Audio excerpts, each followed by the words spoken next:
বাংলা টেলিপর্দায় একের পর এক নতুন চমক, নতুন সব কনসেপ্টের গল্প নিয়ে আসছে বিভিন্ন চ্যানেল এবং প্রোডাকশন। এই মুহূর্তে একাধিক নতুন মেগা পাইপলাইনে রয়েছে। তাতে প্রধান সব চরিত্রে কাদেরকে দেখা যাবে সেই কনফার্ম আপডেট এখনও সামনে আসেনি। এরই মধ্যে জানা যাচ্ছে স্টার জলসায় আবার কামব্যাক করছেন জনপ্রিয় টেলি অভিনেত্রী সুস্মিতা দে। কথা ধারাবাহিকের মাধ্যমে জনপ্রিয়তার শিখর ছুঁয়েছিলেন নায়িকা। আদ্রিতের সাথে কুমকুম ধারাবাহিকে তার থাকার কথা থাকলেও শেষমেশ তা বাতিল হয়। অবশেষে তাকে ফেরাচ্ছে অন্যতম জনপ্রিয় প্রোডাকশন ব্লুজ প্রোডাকশন।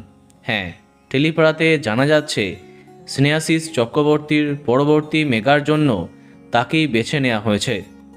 তবে তারা কেউ এই খবরে এখনও সিলমোহর দেননি, তাই কনফার্ম হতে পারছে না দর্শক। তবে সূত্রের খবর, সুস্মিতার নায়ক হিসেবে দেখা যেতে পারে একদম নতুন কাউকে। এখনও কারো লুকসেট হয়নি, তাই কাস্টিং সম্পর্কে তেমন কোনো তথ্য সামনে আসেনি। আশা করা যাচ্ছে সামনের মাসেই চলে আসবে এই মেগার প্রথম ঝলক। দেখা যাক কি হয়। তো বন্ধুরা, কে কে এক্সাইটেড কমেন্টে জানাতে পারো। এই রকমই আরও অনেক ভিডিও পেতে সাবস্ক্রাইব কারেন্ট পজ। ধন্যবাদ।